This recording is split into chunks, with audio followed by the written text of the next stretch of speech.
Okay. Hello, everyone, and welcome to the webinar session of the National Right to Housing Network and Waterloo Region Community Legal Services about the Waterloo ruling and what it means for homelessness and government accountability in Canada. So, bonjour, bienvenue à cette session du Réseau national pour le droit au logement intitulée L'arrêt Waterloo. Quelles implications pour le sans-abrisme et la responsabilité des pouvoirs publics au Canada? My name is Michelle Biss, and I am the Executive Director of the National Right to Housing Network. And Balika, could I have the next slide, please? We have interpretation today in both American Sign Language as well as English and French available for the webinar. To access the interpretation, please press the globe icon at the bottom of your screen. If you have any difficulties at all, please let the NRHN staff know in the chat. Je m'appelle Michelle Biss et je suis la directrice générale du Réseau national pour le droit au logement. On a service d'interprétation en langue de signes américain ainsi qu'en français-anglais pour ces webinaires. Pour accéder à l'interprétation, vous pouvez cliquer sur l'icône d'un globe au bas de votre écran. Si vous rencontrez des difficultés, n'hésitez pas à en faire à l'un de nos collaborateurs de Réseau national de droit au logement via le chat. So, before we begin, I would like to offer a land acknowledgement that from coast to coast to coast, we acknowledge the ancestral territories of all Inuit, Métis, and Nations people that call this land home. We recognize the historic and ongoing impacts of colonization, and we are committed to ongoing decolonization of our systems and practices guided in our work by the UN Declaration on the Rights of Indigenous Peoples, the Truth and Reconciliation Calls to Action, the Missing and Murdered Indigenous Women and Girls Calls to Action, as well as the Principles of Indigenous Self-Determination. A note that myself, I am joining from the unceded, unsurrendered territory of the Anishinaabe Algonquin Nation, whose presence here reaches back to time immemorial. I would also like to recognize the Algonquins as the defenders of the Ottawa River watershed and its tributaries. The culture of the Anishinaabe Algonquin Nation has nourished this land, and I am grateful for the land and water protectors who continue to care for Turtle Island. So before we begin the webinar and start talking about the content of the session today, I just wanted to highlight for you all that by joining this session, you have agreed to a respectful space agreement, which we can see on this next slide here. I know for folks that creating a respectful space is something that we all share responsibility for. And we ask folks to treat your fellow participants in this session with kindness, with respect, with fairness. I'll invite you to visit the link that is in the chat. And if you have any questions at all, a staff person for the National Right to Housing Network can be available to answer those either in the chat or offline. Okay, before I pass it off to our incredible moderator, DJ Larkin, I want to give some context for you all for the session today. So, as our panelists will highlight for you all, in this session, we will be talking about a landmark case that is one of the most significant advances for people experiencing homelessness in a generation.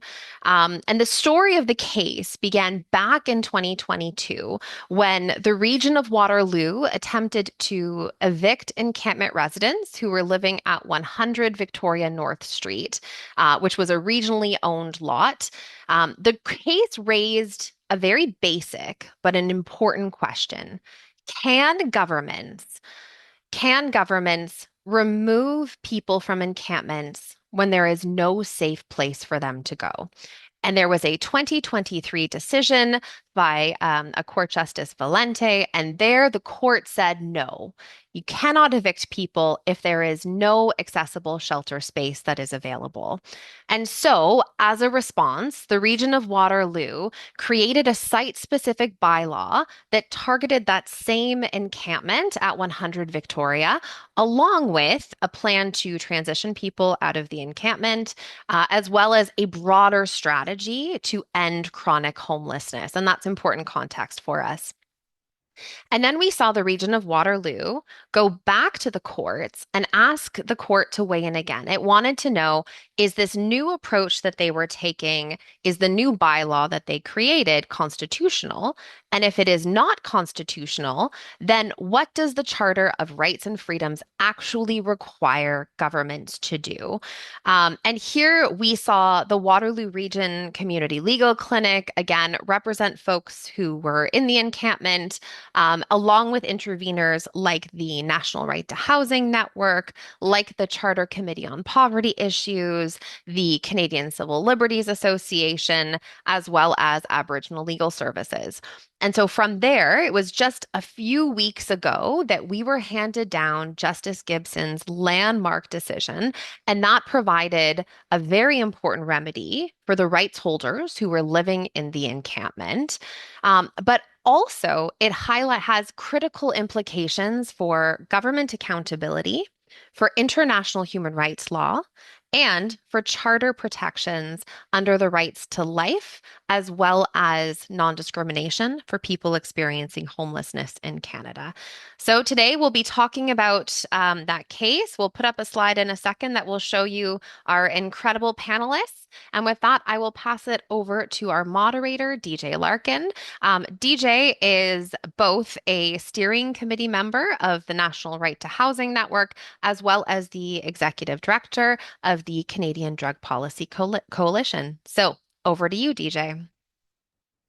Thank you so much. I am thrilled to be here with all of these wonderful panelists and with the audience here today. So let's start by introducing who we have with us. Ashley Skydema, Executive Director of the Waterloo Region Community Legal Clinic, she, her pronouns, acted as counsel for the residents. Hello, Ashley. Martha Jackman, Professor Emeritus with the University of Ottawa Faculty of Law and counsel for the interveners, the National Right to Housing Network, as well as the Charter Committee on Poverty Issues. Jen Danch, a lawyer with Swadron Associates in Toronto, who was counsel for the Amicus Curiae, which I pronounced poorly. We would generally say friend of the court in English. And Jacob Stubbs, who is a rights holder and also provided encampment support for people in the encampment. Thrilled to have you all here.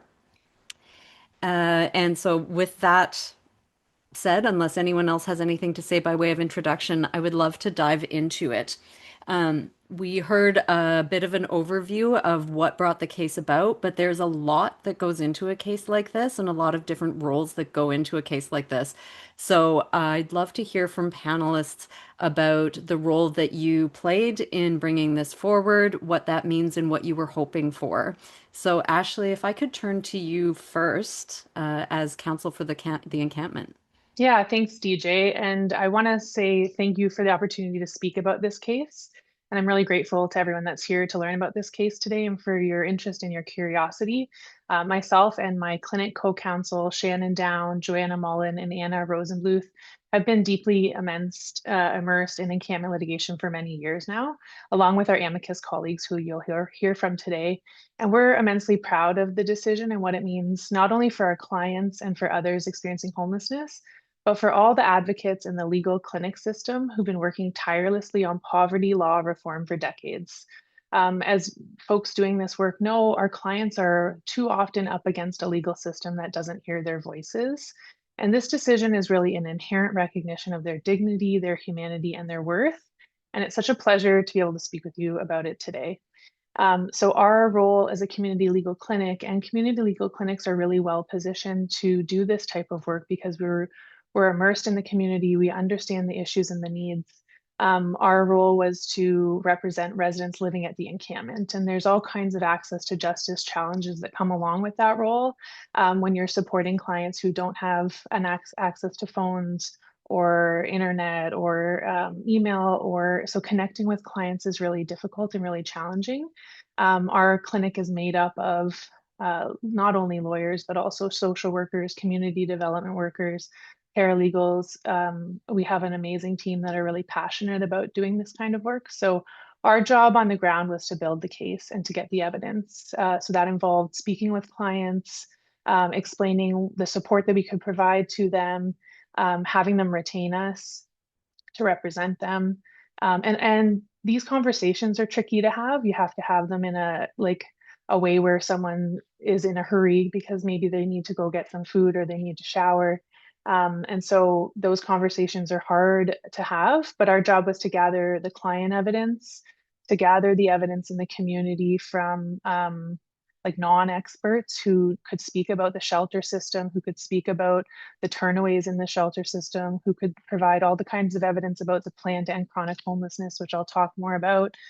We had to gather the expert evidence, and thankfully, like we don't have to do all these things alone. We work in a clinic system, a community legal clinic system. So although we're not well resourced to take on cases like it's an incredible system. So we were able to build on those networks, and we were inspired by our sister legal clinic in Hamilton, who had taken on litigation like this previously. So gathering all of the evidence, gathering the coalition of interveners, um, and really bringing this legal challenge forward was our role as a community legal clinic. And Jacob, I'm wondering if I can turn to you. We just heard a little bit about, from the lawyer's perspective, what it's like to bring forward a case like this, and you have experience in the encampment and doing encampment support. And I'm wondering if you can explain a little bit about what does it mean to do encampment support through a process like this, and more generally your experience of that. Um,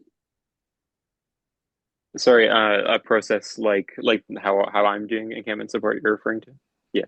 Um, yeah, I find it's kind of interesting. It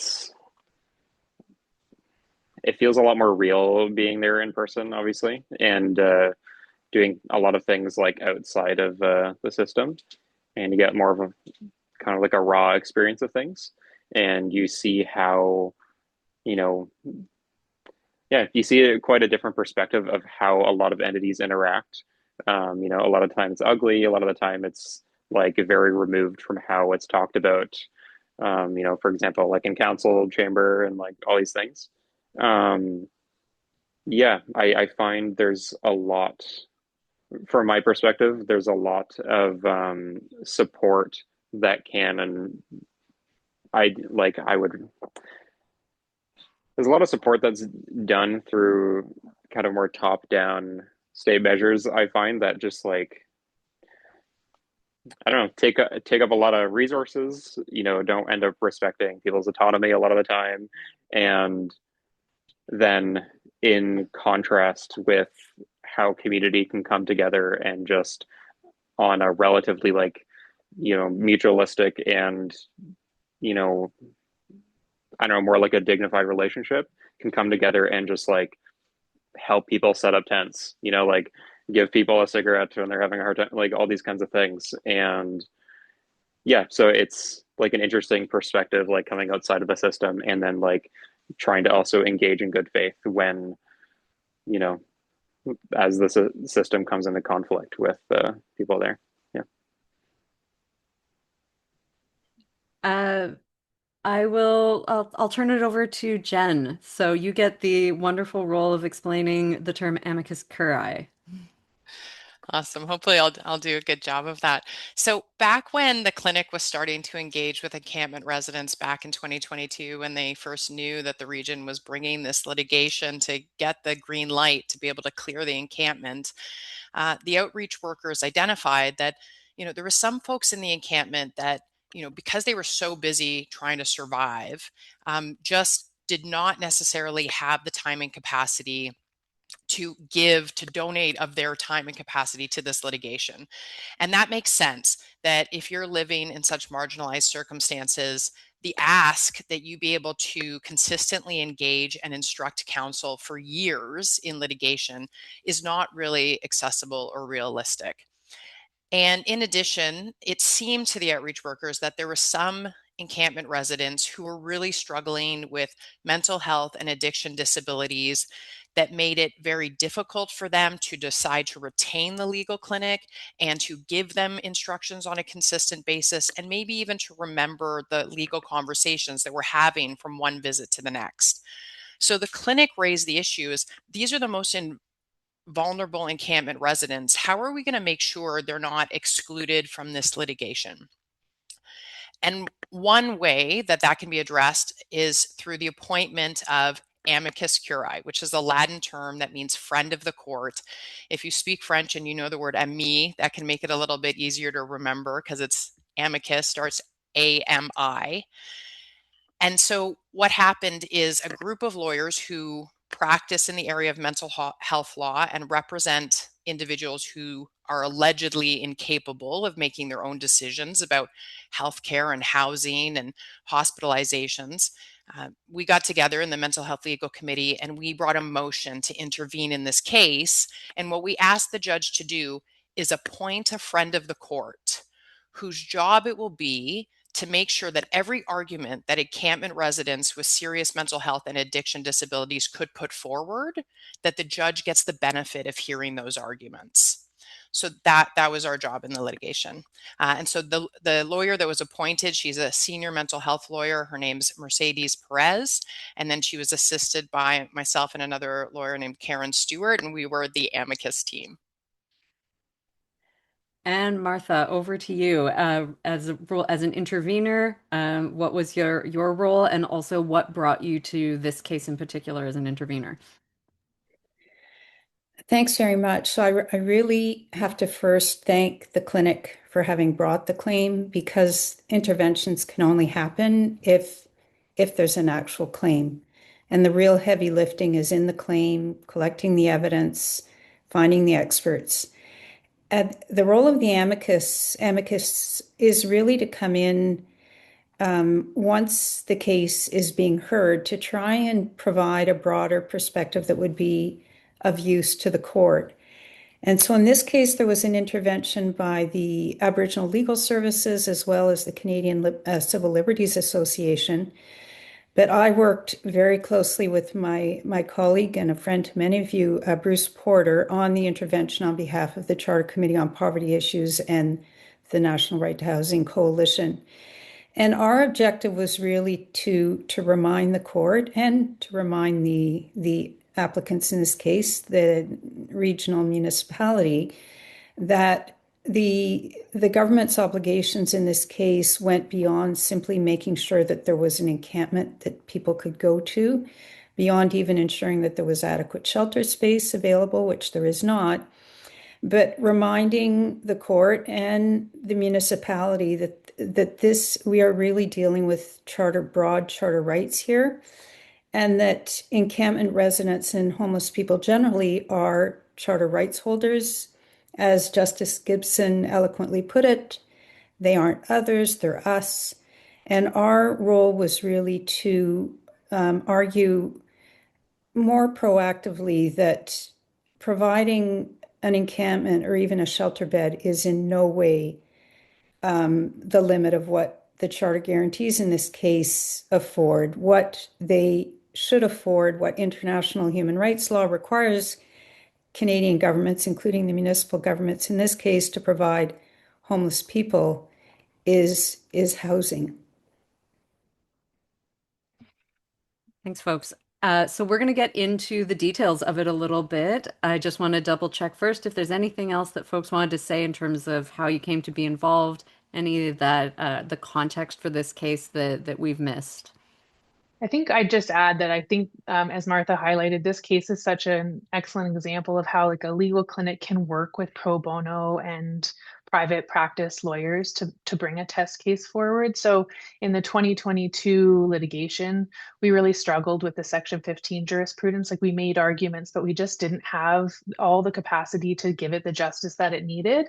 And so bringing in these interveners who could support that and who could make arguments around international law was essential. And you see it being so successful in the decision. So I think for clinic workers that are watching this, like working with your private bar partners and reaching out, because there's lots of people that want to help and support these types of test cases. And on that note, let's dig into it. Why is this decision a big one? Why is it so important? So, Martha, I'm going to put you back on the hot seat, I think, to talk about some of the arguments that were brought forward by the intervener around analogous grounds. And I'll get you to explain that, the importance of international law, the importance of the National Housing Strategy Act. Over to you. Okay, thanks a lot. So this really was a very important case. And I guess what I'd like to start with is even the tone of the decision. I mean, what was remarkable to me about this case, having been involved in quite a bit of charter test case litigation with Bruce on these socioeconomic rights claims, which are often dismissed before they're even heard, was the judges. It was a heavily, it was a very solid judgment that relies on previous case law from the Supreme Court and lower courts. It relied heavily on all the weight of evidence that the clinic was able to gather. But Justice Gibson, the tone of the judgment is extremely compassionate, which is not something that comes through clearly in legal judgments. And it was also very much informed by the broader framework of international human rights around access to housing and also how people living in encampments and forced evictions, the rights of people in that context. And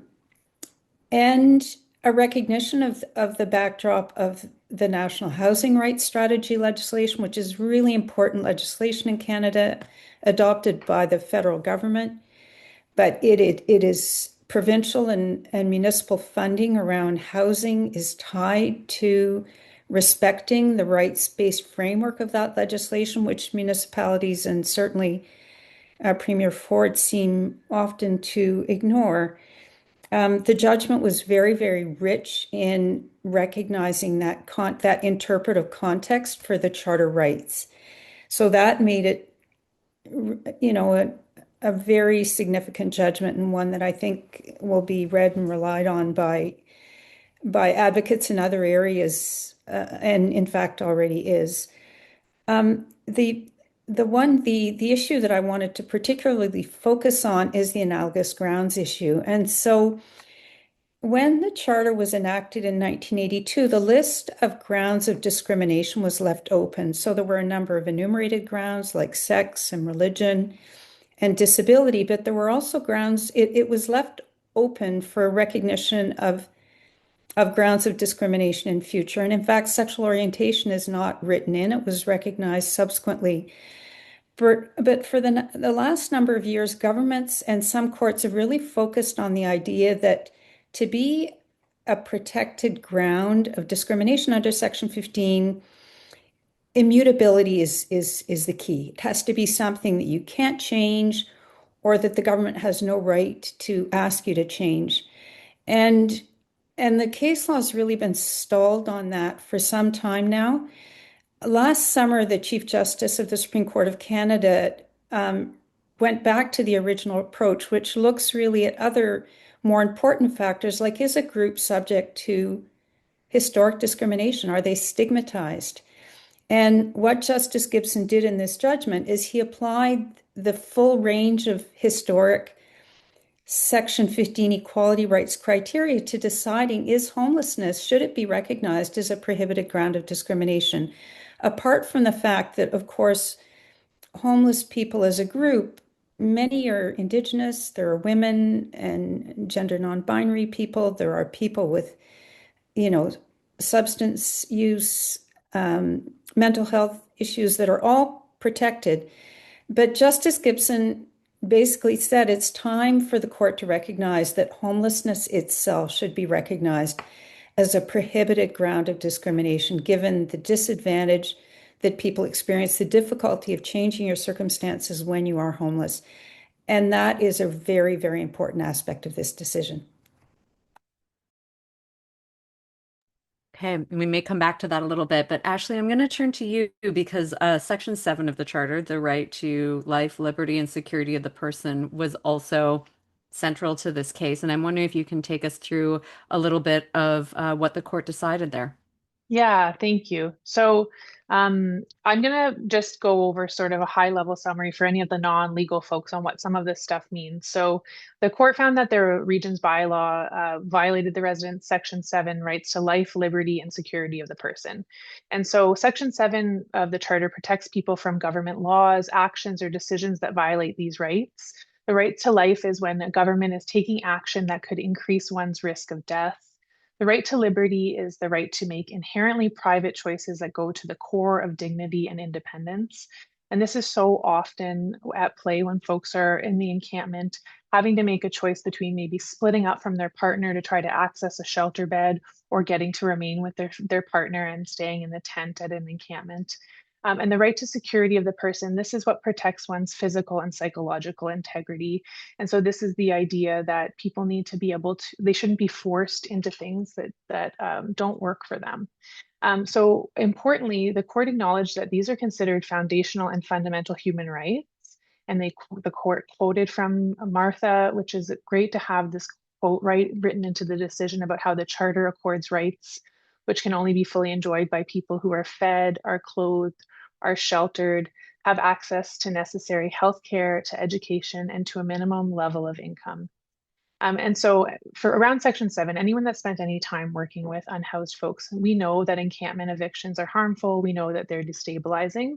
Our expert evidence spoke to these harms and the evidence was accepted by the court, including the health harms that come along with prohibiting someone from erecting even a basic form of shelter to protect themselves. And we also made arguments under Section 7, and the court agreed that the distinction between positive and negative rights creates a false dichotomy because we know that there's no rights can exist without a corresponding obligation to do something. So we frame this as a deprivation case. We were saying that our clients were seeking not to be deprived of the ability to erect the shelter they need in order to survive. But that comes along with a corresponding obligation to provide a space of last resort where people can erect that shelter to survive. And the court recognized that and acknowledged that. In this decision, the region had also voluntarily committed itself to a number of obligations under the Plan to End Chronic Homelessness. So in between the first decision we received in 2023 and the region going back to court in 2025, the region had worked very diligently with community partners and advocates and rights holders to develop this plan.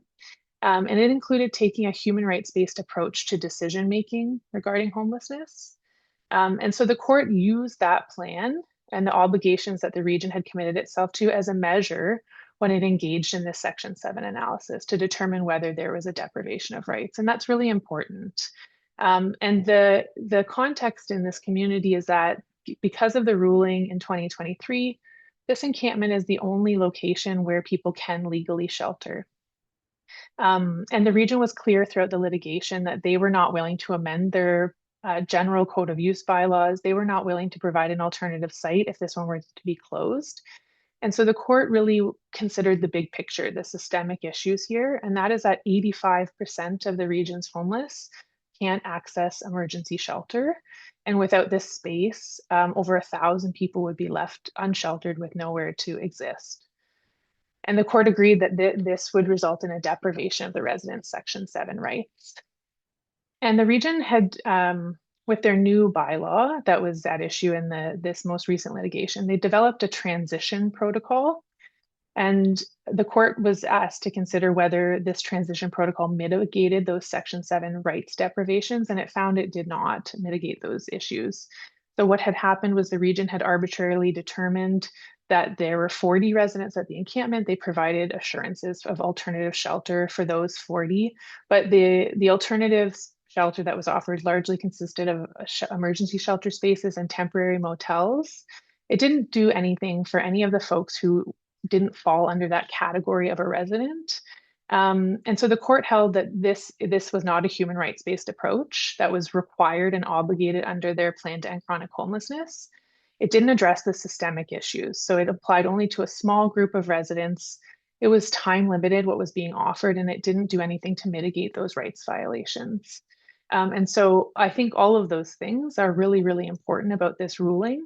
I think the plan to end chronic homelessness is it's an excellent document that our community has co-created, and it sets out all kinds of important rights, which the region is being held to. And I think that this ruling recognizes that they will be held to those obligations that are set out in there. So I think, yeah, that's all I need to say about Section 7. Thanks. Jen, I see you popping off. You want to go? Is it my turn? Go for it. If it's not my turn, I'll back up. Okay, thank you. So Martha already talked about the extraordinary outcome that Justice Gibson has recognized a new analogous ground of under Section 15. I just want to back up and explain to folks that Section 15 is the part of the charter that ensures equal rights and protects people from discrimination. And there's two types of grounds that people can be protected under. There's the enumerated grounds, so those are the ones that are written right in our charter, and then the analogous grounds, which are ones that have been added through case law afterwards. So homelessness has now been added as an analogous ground. But right before we were arguing this case, the Supreme Court had come out with a decision called Kanyinda that was about subsidized childcare in Quebec. And there the Supreme Court found that that Quebec program, discriminated against mothers who are also refugee claimants because they could not access the program. And what the Supreme Court did was really solidify that courts have an obligation to not just look at people's identities in silos of grounds, but to really consider how their intersectional identities, make them susceptible to types of discrimination because of the intersection. So in that case, the intersection was refugee status and motherhood or gender. So in this case, the amicus team, we made an argument that the encampment residents who had serious mental health and addiction disabilities and are homeless, that together, those identities as a subset made them at risk of disproportionate impact and discrimination if they were evicted from the encampment. And what we argued and what Justice Gibson ultimately held was that the encampment residents with very serious mental health and physical disabilities, they would be at greater risk of being criminalized if they were forced out of the encampment. They would have a harder time connecting with healthcare and food and with shelter beds that were accessible to them, and that they'd be at increased risk of overdose and death if there isn't a lawful place that they could shelter and encamp together. And if they were forced into remote areas where they had to hide, where it was unlawful to be setting up a tent, that they would be at greater risk of all of those negative outcomes. And what we also argued is that the duty to accommodate is the primary example of what a positive obligation on government is.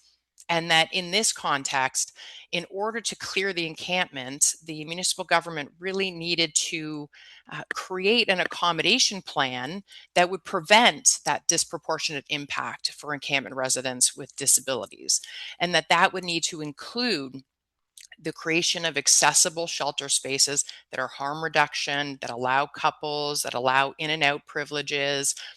And it would also include housing that's deeply therapeutic that could meet the needs of encampment residents who have been homeless for a long time and suffer from very serious mental health and addiction disabilities.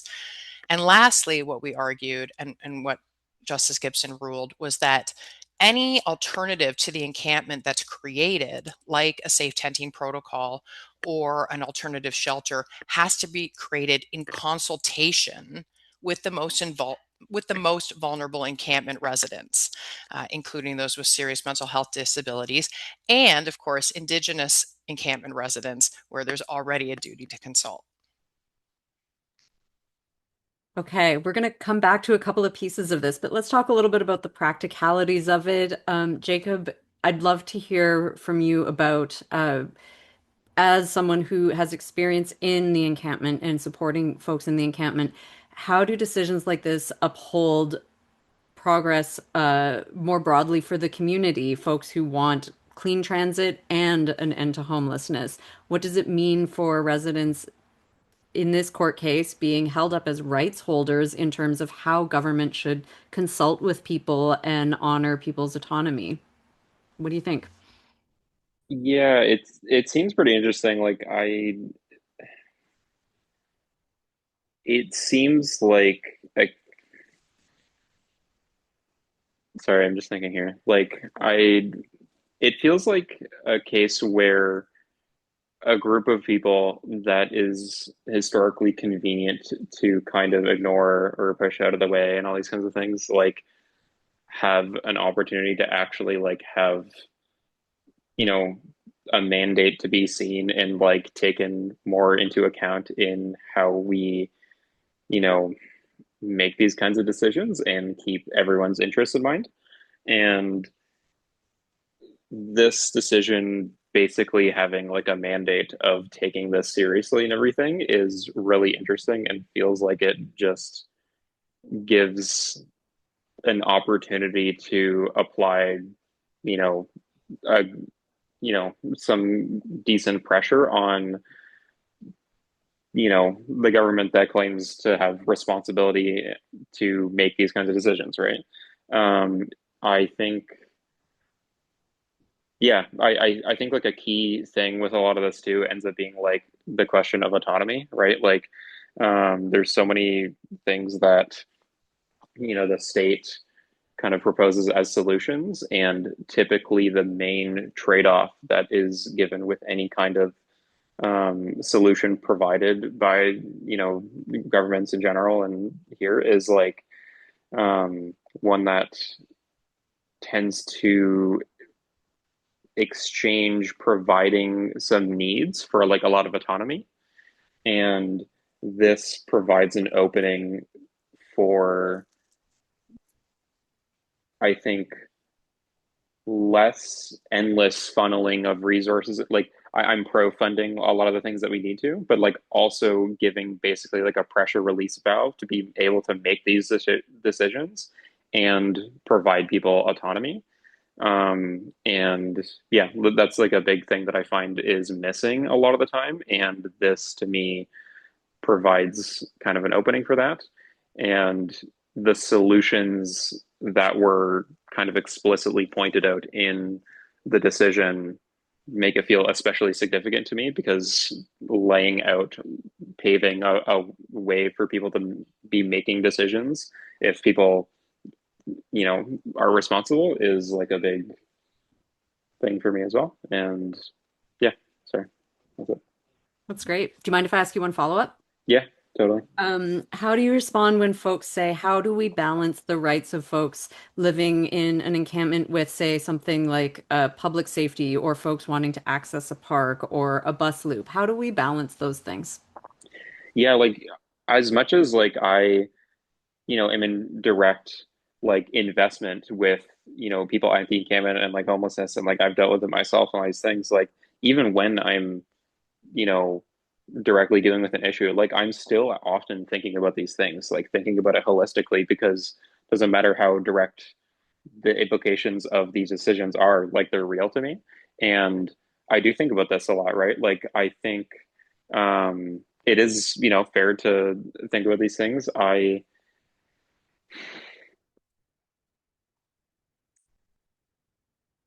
think a lot of it also tends to come from perception. I think a lot of the danger ends up still being out there, but kind of just out of the way and out of sight, out of mind kind of thing.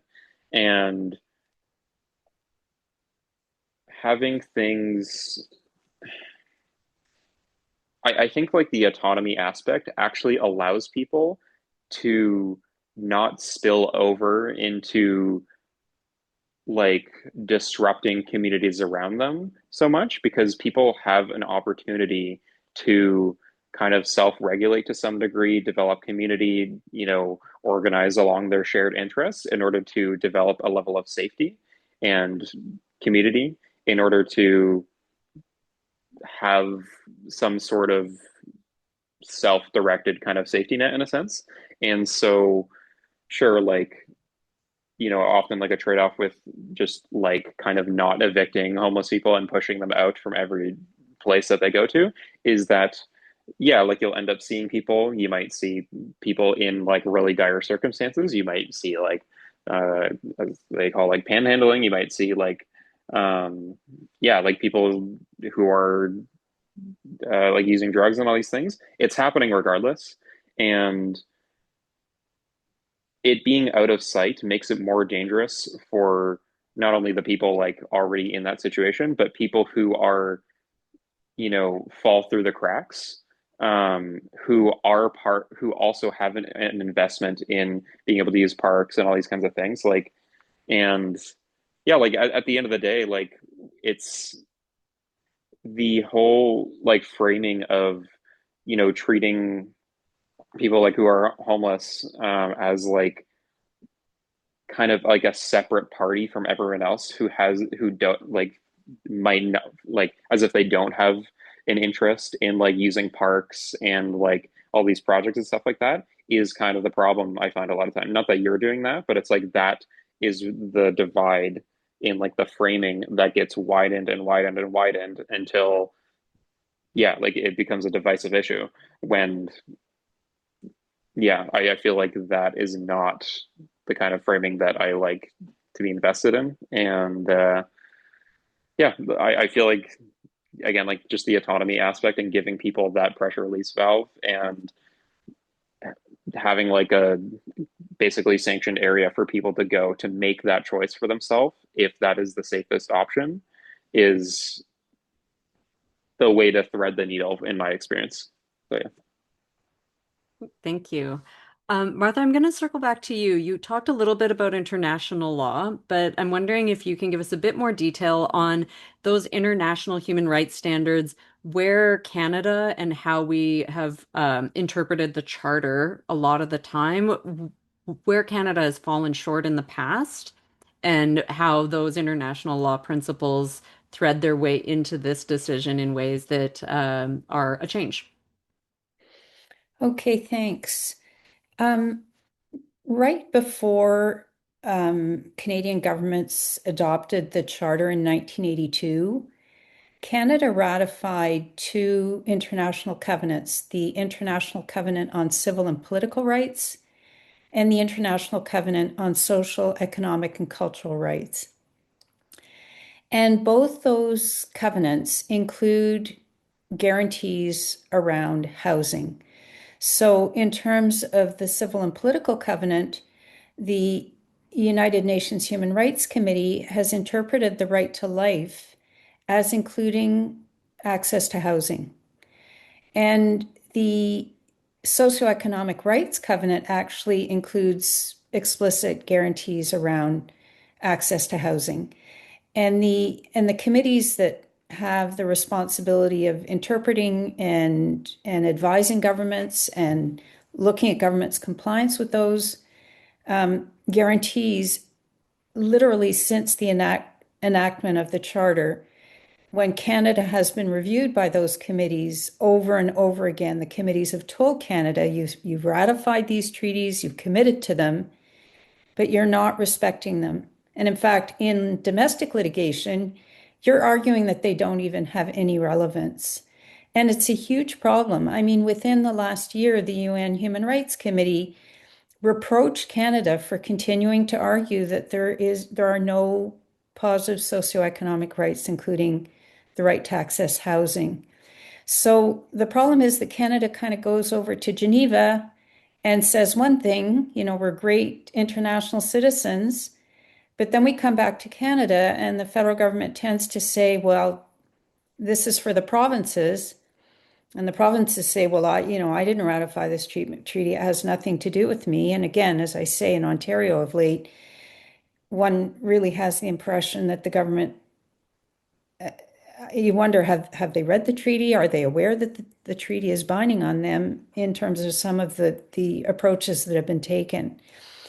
And so what the Supreme Court has recognized, other appellate and lower courts, Justice Gibson in this decision recognized, when you are interpreting charter guarantees like the right to life, liberty, and security that Ashley has described, or the right to equality that Jen has outlined, these rights have to be interpreted in conformity with our international undertakings.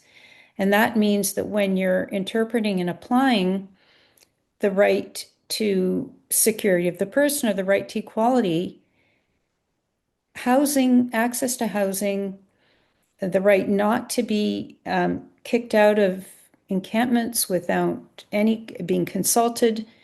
These are international human rights violations, and they should also be recognized as violations of Canadian domestic law. And the problem we have in Canada, as I say, is it's a hypocrisy where Canadian governments talk about these undertakings, they ratify the treaties, and then they come home and they act like they have absolutely no relevance, which is simply wrong as a matter of not just international law, but it's wrong as a matter of domestic human rights law. And Ashley, I'm going to come back to you because we've talked a little bit about different levels of government and sort of what does this mean going forward. And so the remedy in this case is different than usual. And I'm wondering if you can take us through that a bit. And as you do that, if you can take us through which government was directly involved in this case, and also what did the court say about other levels of government, so folks in the audience know who is involved here, but who is involved in that remedy as well. Yeah, so the municipal government is the government that brought the application to court, but they were joined by the Ministry of the Attorney General, so the provincial government as an intervener in this case. And so the remedy in this case is really precedent setting as well. And as someone who's litigated this kind of case twice now, it's really exciting to see the remedy that's been issued. So it's coined by Professor Kent Roach of the University of Toronto. It's called a declaration plus. So the idea is that in constitutional cases, rights holders can obtain from the court a declaration that their rights have been violated. And so that's happened twice at this encampment for different residents and different clients that we've represented. But oftentimes this can be an empty remedy because there's nothing really holding the government parties accountable to that determination. And so in the 2023 decision, Justice Valente said it wasn't appealed, and Justice Valente said the municipality could come back to have him consider his remedy again if they could show that they were no longer violating the rights of the encampment residents. And instead of returning to court or returning to Justice Valente, the municipality kind of did a backhanded thing where they rolled out a new bylaw and said this is completely different than the other bylaw, and we're going to use this instead. And so we were left without a way of dealing with that. And so that's an example of the government trying to not be held accountable. And so this idea of a declaration plus is the idea that the judge retains the jurisdiction around the remedy piece. And what that means is that we don't have to build the case again from the ground up. So the judge is already familiar with the evidence, familiar with the situation, understands the law. And for community legal advocates, anyone that's doing this work pro bono, we all know how hard fought these cases can be. So this is a huge win. This is a recognition of all of that hard work. And the court ordered in this case, Justice Gibson ordered that the municipality, another thing that's frustrated me that you were hitting on, DJ, is this pitting of encampment resident versus transit. And that's been the framing of the municipality all the way along with this case. And that was really rejected by Justice Gibson. And we, as Jacob was mentioning, these rights don't need to be pitted against each other. We can have both. But what Justice Gibson ordered is that the municipality, if they want to move forward with closing the encampment, they need to either develop a safe tenting protocol They need to provide an alternative site that's in close proximity to the existing site with similar services, or they need to do both of those things. And that once they've done those things, they can return to court for further direction, and Justice Gibson will retain his jurisdiction to hear those issues. And so the idea of a safe tenting protocol is something that other municipalities have.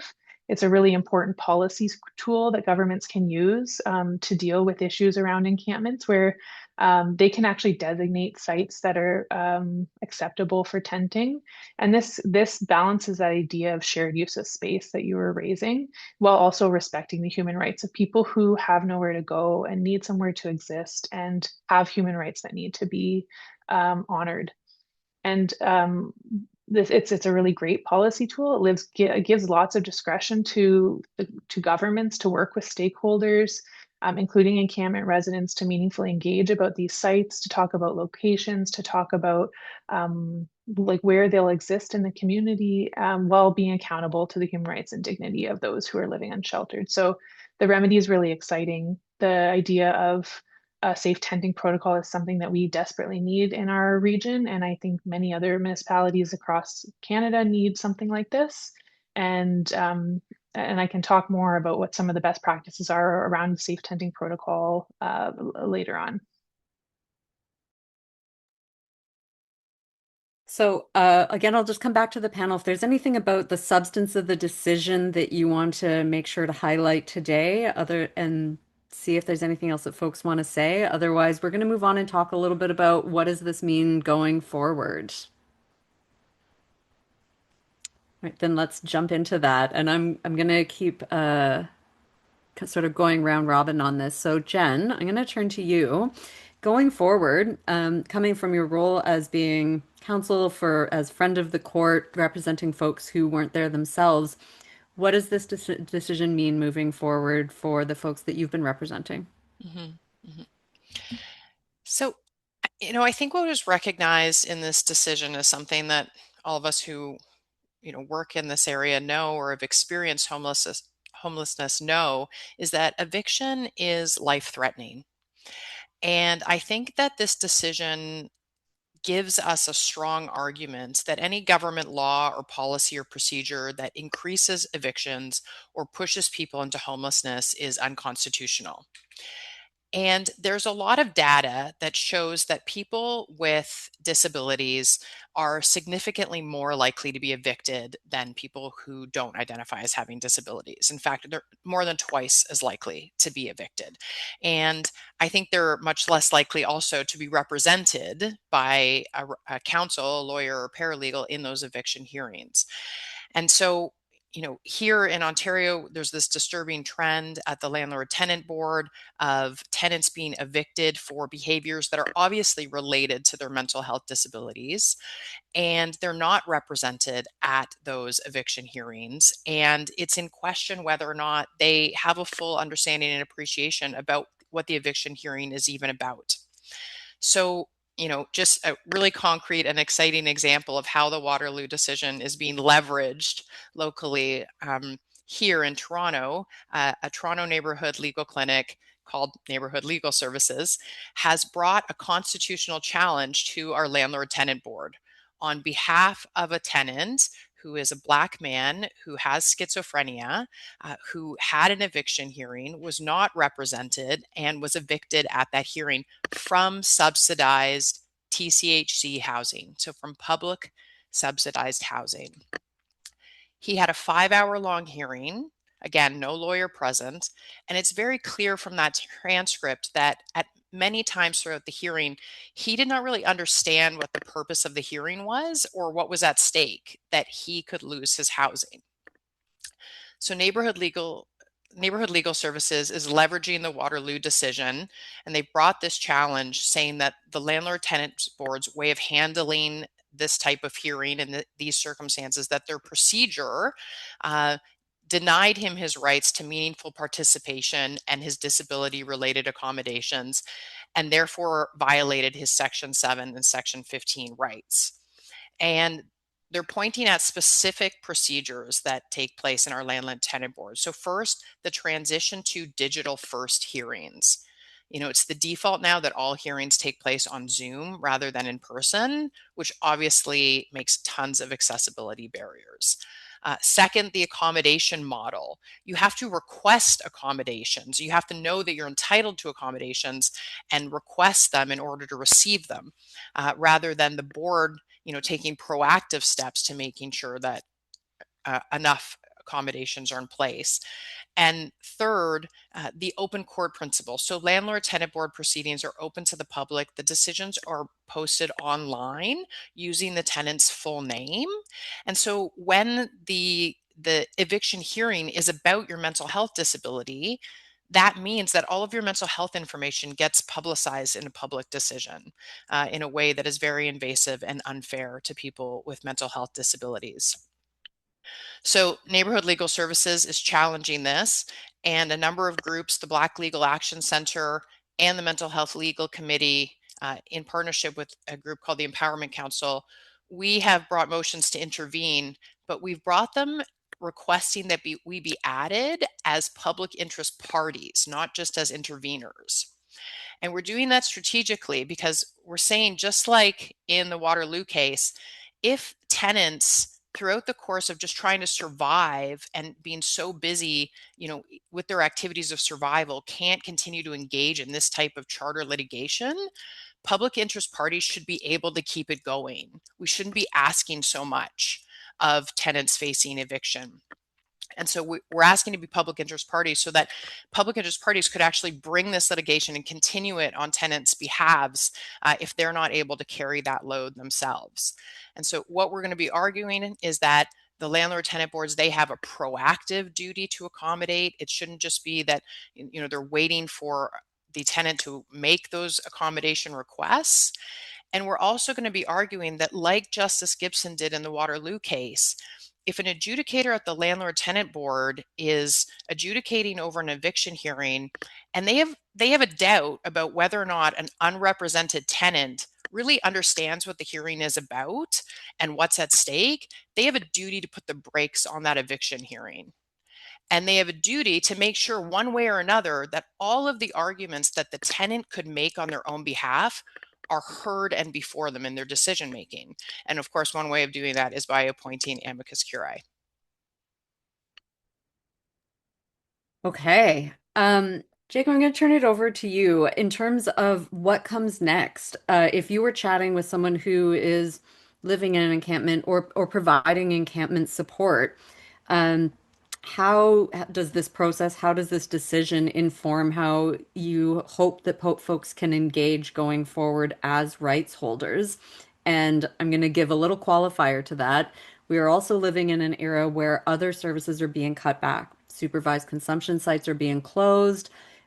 Shelter accessibility is not real for many people. People don't have access to housing. So, how can this court case help folks, stand up as rights holders and also recognize that those systemic failings on government's part aren't the fault of people who are experiencing those systemic failures? Yeah, like it feels kind of two-pronged here. Like this is the kind of contradiction that I run into a lot of the time, right? Where it's like, like when the system seems to make a concession and do something decent and give people space and provide something that people need and these kinds of things, like, it's good and it kind of develops hope in the system and all these things. But ultimately, often then even when that happens, there's backsliding, there's just the way the system is built, there's less accountability for people with less money and power to upheld their own rights collectively and all that, so like I think a lot of the conclusions that people get, especially over time, is unfortunately ends up being a lack of faith in the system to actually make these concessions, and people take it into their own hands a lot of the time to provide safety and support for each other, to look after each other who are in similar situations and stuff. However, like that doesn't, of course, like when these things happen, it hopefully can be, you know, a way of leverage to, um, like make these kinds of concessions and get their people's rights upheld. But I think long term is where I think a lot of people end up being skeptical because again, like we have these things as like safe injection sites. We have a lot of these good things that come around and then they go, and then like maybe they come back again and then they go and all these things. And ultimately people learn that I cannot trust these systems to be there all the time, like long term. And yeah, but people use them when they're there. And ultimately, like I hope at least like it kind of sucks that this has to be like the framing, but that people can realize that there's a collective interest beyond even just the people at the bottom of this rung here, in everyone's safety in providing these things. That yeah, like I think I think the way that solutions were paved out for government to have less excuse to not be acting and in a way that is actually like kind of responsible regardless is impactful, because if nothing is done people can see that that's the case and understand that they were given options, they were, you know, given solutions, given a way out, all these kinds of things, and failed that responsibility. And that failure can be seen and be public. And, that's of course like the negative side of things, but like hopefully also that is pressure to actually have this whole, you know, people's safety and like access to parks and like the transit hub and all these interests not be allowed so easily to be pitted against each other. um and yeah, hopefully that made sense. There's a little scattered there, but yeah. Totally. I mean, part of what I'm hearing is if we are collectively looking to government and government accountability rather than getting pitted against each other, looking towards having choice and options and services rather than taking those things away and then blaming people. And I really like the point you made about how people have had services come and go. The Mm. notion that people have full faith that those services will continue to be there isn't realistic. So, engaging in community care in the absence of those services is so, so, so important. Absolutely, Um, yeah. and yeah. and people need to be allowed to do that, right? Like that's the other thing. Like this is the autonomy aspect that I'm talking about, right? It's like even if you're 100% good faith in government, like, and that's what the whole government is operating on, like seeing problems and solutions through the lens of the state tends to have that caveat of state mandated and sanctioned solutions that don't provide that choice and autonomy to do things the way that the people dealing with the problems most see fit, right? That's like the key thing that I find with this, right? And we live in current world where we have these governments who have sanctioned responsibilities and the functions of society under their wing, and so we should pressure them to do that, I guess. But yeah, it's like both, right? And hope, yeah, yeah, both, I guess. That's like the key like theme I find just consistently through all this, Thank you. And many good ideas that are now sanctioned weren't sanctioned at first. Supervised consumption sites were not authorized. They were community action. But thinking of that in terms of like learning from community and building up protocols that can help people, Ashley, can I turn to you to talk a little bit about you mentioned safe tenting protocols and Mhm. also like what else you envision going forward? Yeah, I mean, building off of something that Jacob just said, I think the plan to end chronic homelessness, like another important piece about it that I really love is that it's decentralized the decision-making power in theory. It's supposed to, right? There's a group of co-creators who are people who are community service providers, advocates, people with lived expertise, meeting with the local government to talk about all these issues on a monthly basis. And all this encampment stuff was done like in secret, and the co-creators weren't given any notice about it, which is unfortunate. But as a model, the planned and chronic homelessness, I think, really builds in a lot of that accountability piece and important pieces that we still want to strive towards. And I want to still encourage our community to keep working through the planned and chronic homelessness, because I think it's a really important tool and a way for folks to gather in the community that care about these issues.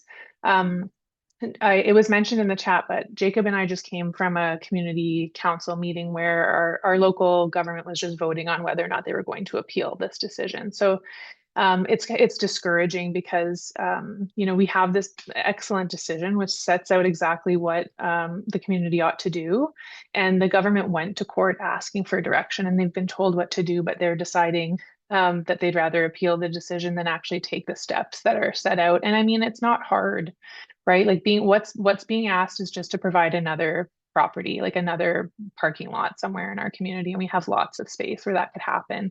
But I think a safe tenting protocol is a place where many community advocates can be pushing forward in their community. I think as a baseline, this decision, I mean, it's likely going to go to Court of Appeal. We're still waiting for a decision from the Ontario Court of Appeal in Heagsma. But I think as a baseline, this means a human rights-based approach to decision making around homelessness is essential. Like that's the baseline. People blanket bans, which mean that there's nowhere for people to exist, that's not going to be constitutional. That's the baseline. And so what does that mean going forward, right? And I think that means looking at developing these protocols and these guidelines. And there's some really excellent uh, guidance that's been provided by the Federal Housing Advocate on what these can look like and what these zones can include. So that's ensuring security of tenure at these spaces, making sure that they're habitable, protecting people from the elements, ensuring privacy. And then some communities have really focused on the idea, also the provision of basic services. So at our encampment in Kitchener, we have garbage removal and we have porta potties. We don't have like running water or access to food that's being provided by the government, but it is being provided by community care and volunteers. But also the idea of wraparound supports is being built in and is really important. So I mean, one of the things, the encampment it's not a nice place, and it's really sad that we're fighting for this like bare minimum place where people can survive. But we actually do see success in people being partnered with supports and moving out of homelessness, because there's a place where people can find them. People can go and connect with supports. People can provide all that wraparound care. And it actually, like not consistently, but it does actually help to support people into moving out of homelessness. And so I think that's another important thing that needs to be built into these safe tenting protocols, is the provision of services and those wraparound supports that are being provided by municipalities. And I think that I'm hoping that municipalities can keep pushing for that. And I guess if there's any folks that are here that are working within municipalities, I just encourage you to know that you are like you should be empowered to be a leader in these spaces. And so I'd encourage you that every conversation you're having, every policy or protocol or plan that you're working on, regardless of what department you're in, needs to be really based in human rights. And that building partnerships and having strong partnerships with community can actually move things forward. And that it really needs to be preserved, and it's important. So making sure that the people above you and the people that are like the government, elected government bodies, have the actual accurate information they need to make these decisions. So for example, I'll just say one more thing and then I'll wrap it up. At the council meeting that we were just at, we heard a counselor say, everyone at the encampment is housed. They've been housed. And through our litigation process and through the undertaking process, we know that actually only 6 people receive permanent housing, and everyone else is in some form of temporary accommodation or living at the encampment. And so I think if you're a municipal worker and you are like moving information up the chain, you really need to have integrity about how you're passing that information along and making sure that accurate information is being passed along, so that people that have the decision-making power can like actually make those decisions from a place of being informed. And maybe they are informed and maybe they're deciding not to make those decisions, but these are things that municipal workers can do. Thanks. And Martha, over to you. Sort of From that legal perspective, what do you see going forward coming out of this case? And really specifically, someone's asked in the chat, how much did it matter that the National Housing Strategy Act mentions the right to housing? Uh, so, how much does that inform the decision here? And is this decision applicable in other areas of human rights? Yeah, it's a great question. It was a really important factor. I mean, as I mentioned, Canada has ratified these treaties. The National Housing Strategy Act acknowledges the international human rights framework and commits to it in the same way that the Region's Plan 10 chronic homelessness does. And these are actually I would argue binding commitments. I mean, in the way the judgment was written, I think Justice Gibson really underscores the extent of, the whole principle of conformity and the idea that these obligations actually do apply and governments are accountable to them. And we've seen this starting to happen in the area of climate crisis, where there's been recognition by the courts that Canadian governments have to be held accountable to the international commitments. I understand Prime Minister Carney this morning, he's introduced legislation that recognizes the duty to progressively work towards to realize our climate obligations, our right to water obligations. Well, these are of a kind with our access to publicly funded health care, our access to housing. These are international commitments that we've made. We're fortunate in the housing context that we have federal framework legislation, we have provincial and municipal framework legislation. And the problem is really, when our elected governments, be they the regional municipality and the way they voted today, instead of just taking the very simple solution that Justice Gibson offered, a very deferential solution, it's not an overreaching judgment. Premier Ford, instead of attacking people in encampments or attacking the judge, his obligation under the charter is to address the underlying problem and not to blame and deflect. And that's true of the federal government as well. I mean, Justice Gibson was very attuned to the fact that, why are municipalities having to deal with these resource issues on their own without active, proactive support from the federal and provincial government? And I think Justice Gibson's judgment really provides a framework for coming at these issues in a way that recognizes the accountability of all governments to these charter and international obligations.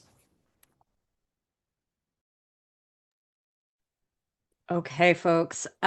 We could keep chatting for a long time, but we also have so many questions that we will not get to them all. And my understanding is that there's someone who is going to ask a question in ASL.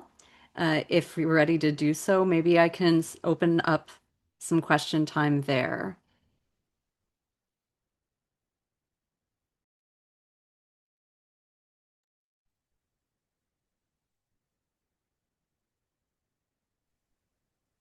Yes, hello. You can see me all right? I'm ready if you are.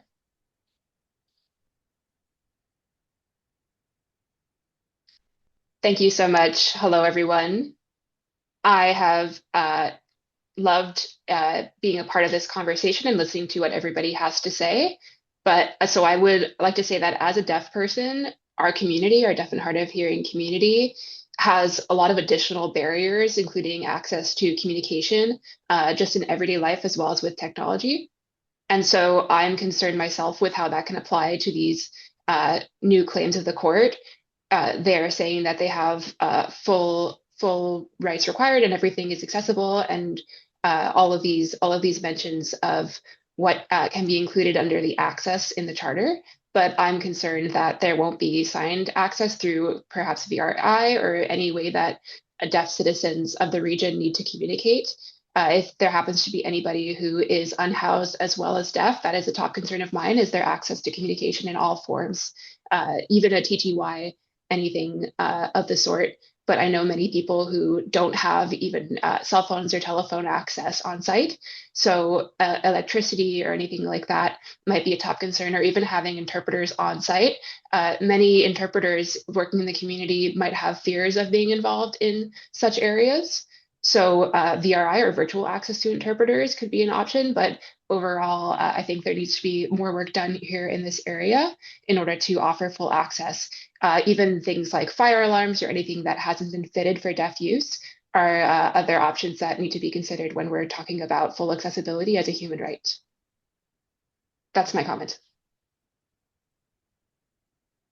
Thank you. Yes, I'm wondering if anyone on the panel has any comments on that in terms of those accessibilities, those enduring accessibility issues, and how we can do better to ensure accessibility and safety for people in terms of things like fire alarms, communication, ability to connect with counsel, ability to participate in consultations. Any comments from anyone? Yeah, thank you so much for raising those comments. I agree that this is accessibility is such a huge issue, and I thank you for bringing it up and thinking about it. Like I will acknowledge that when we're going to the encampment to meet with residents. And I have one comment that I'd like to add as well, if I can speak after you are finished, is that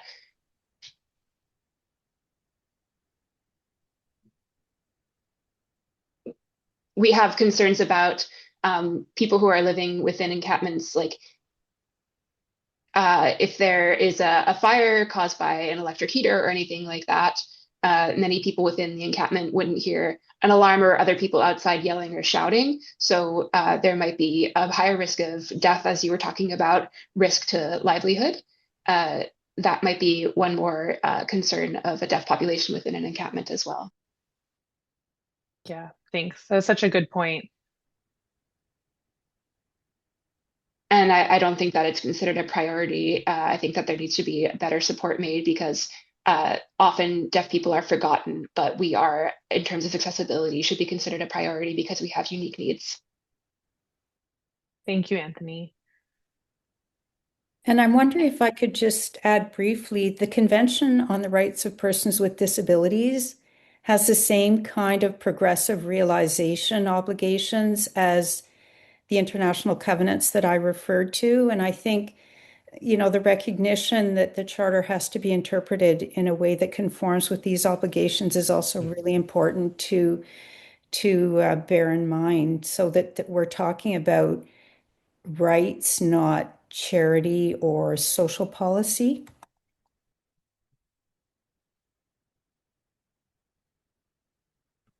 Certainly. And I would love to be connected if anybody is willing to share their information as a deaf citizen of the region. I would love to be involved in and informed on ongoing process because I have some more ideas that I would love to share about sheltering strategies and any other information. So I'd be happy to be included in further processes. Thanks. I wonder if, Anthony, you could connect with the Waterloo Region Community Legal Services like through a web intake form, and then I could have your email, or if you put it in the chat, I'll get it and we can connect. Thank you.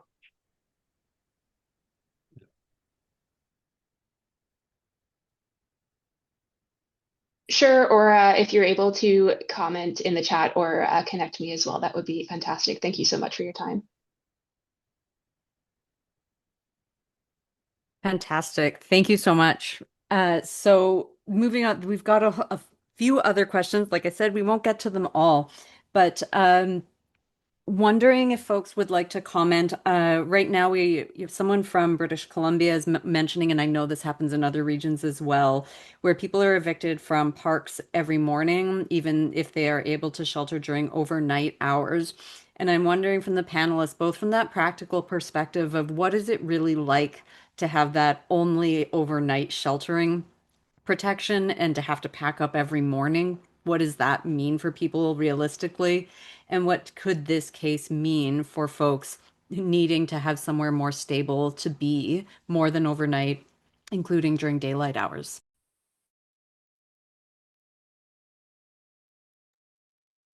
Yeah, I can jump in again. I mean, I think the cases that only require overnight access are just so divorced from the reality of people that are living in encampments.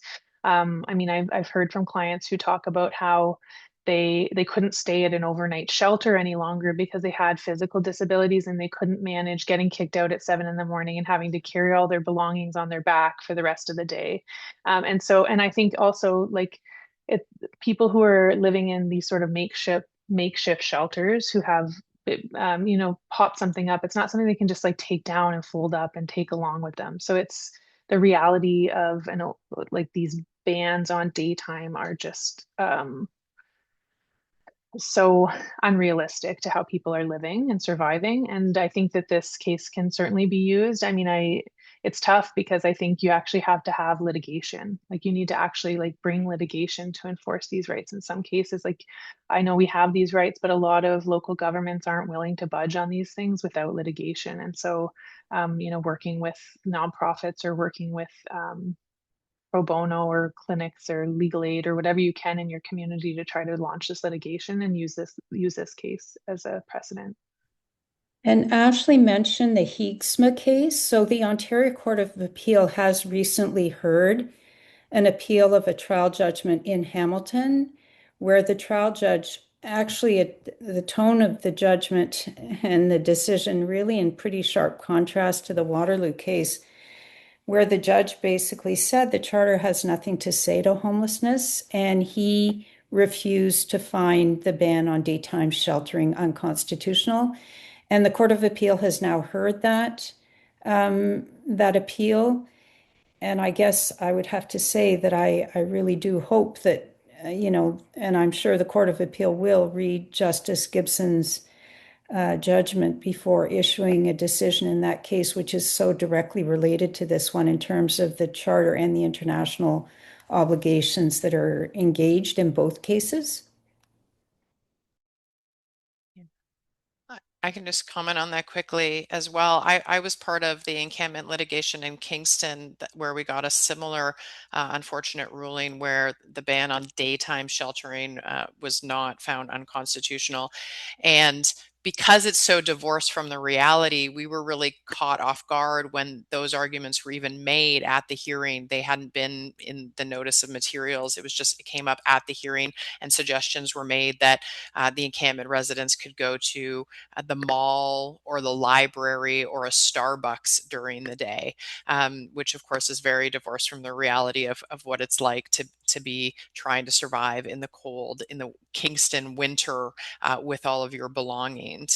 And so, unfortunately, I think one of the hard lessons that I took away from that is the need to really prepare your record in the beginning. And that's what was really done well by the Waterloo Clinic in terms of tying the having a place to stay, the having belongings, your belongings with you to the dignity aspect and the dignity protections in Section 7 of the Charter to cut off that type of, devoid and really unfortunate argument from being made. And of course, it's being made, I would say, because it's recognized that the reality of trying to be mobile enough to pack up every day and leave and then come back makes it impossible and will lower encampment numbers, right?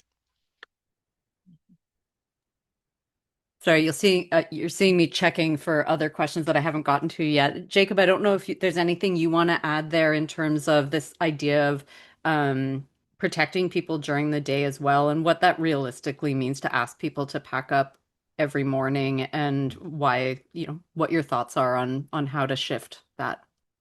Yeah, I mean, like the way like I tend to go with this is like I start kind of like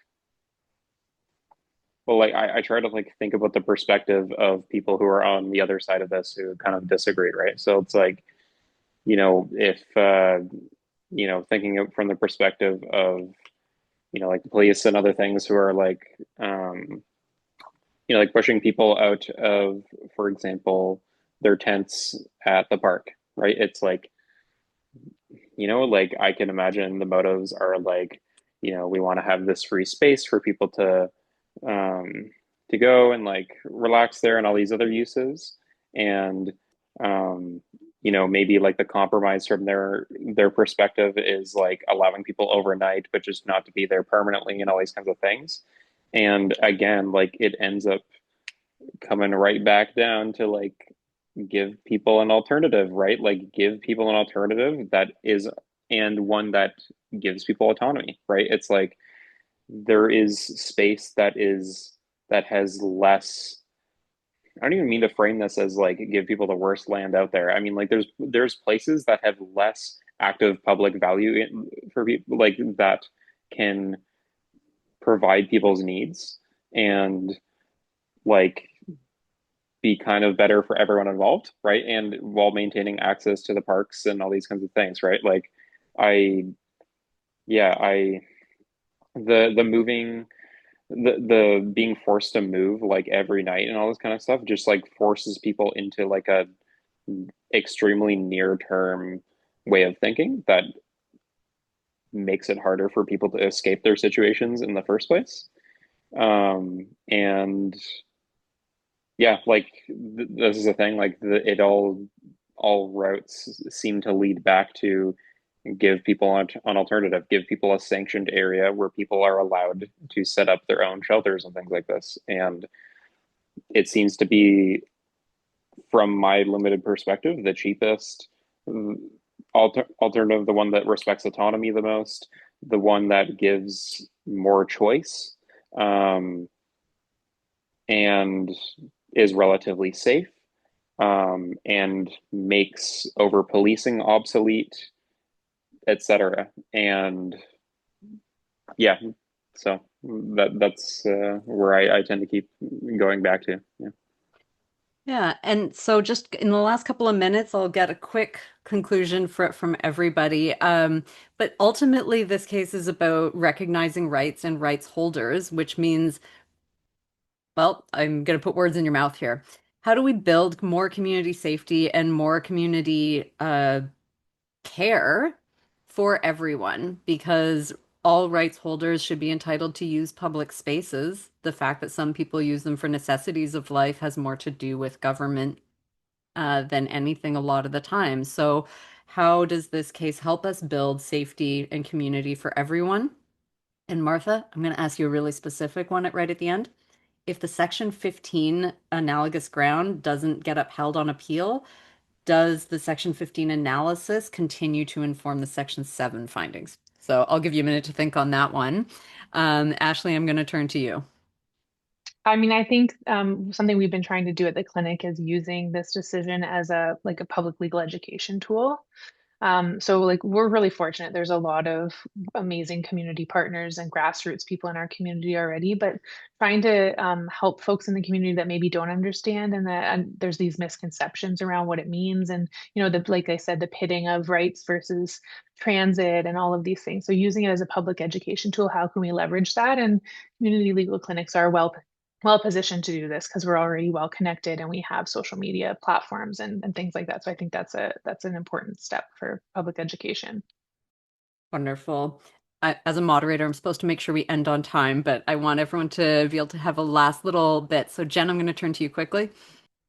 So right before our webinar was starting and the press release went out that the province and the region is appealing the decision, my heart sunk, but my very wise senior colleague said, this is great news because now you have a chance for it to go to the Court of Appeal and up to the Supreme Court so that this ruling can actually trickle down and impact all of the provinces and the human rights tribunals at all of the provinces. So while, I'm dreading the battle ahead, I am reminded that we have a lot to win. Martha, over to you. Yeah, and I would say really just wrapping up, as I think as Justice Gibson noted, people who are homeless aren't other, they're us.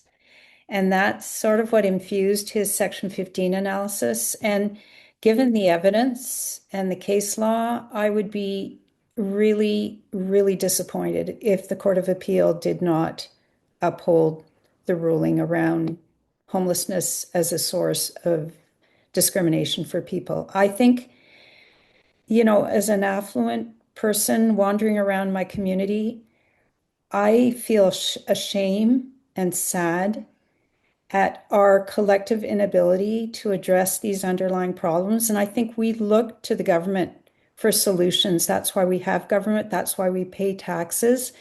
And that's when it's really disappointing when our political leaders, instead of proactively saying, yes, we're going to do something, they blame. I don't think that is something that most of us want our governments to do.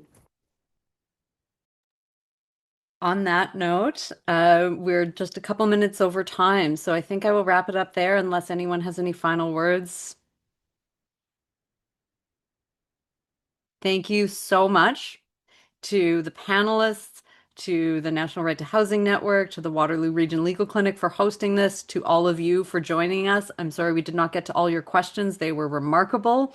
Stay tuned for more, and take care of yourselves, your families, your loved ones, and your entire community today.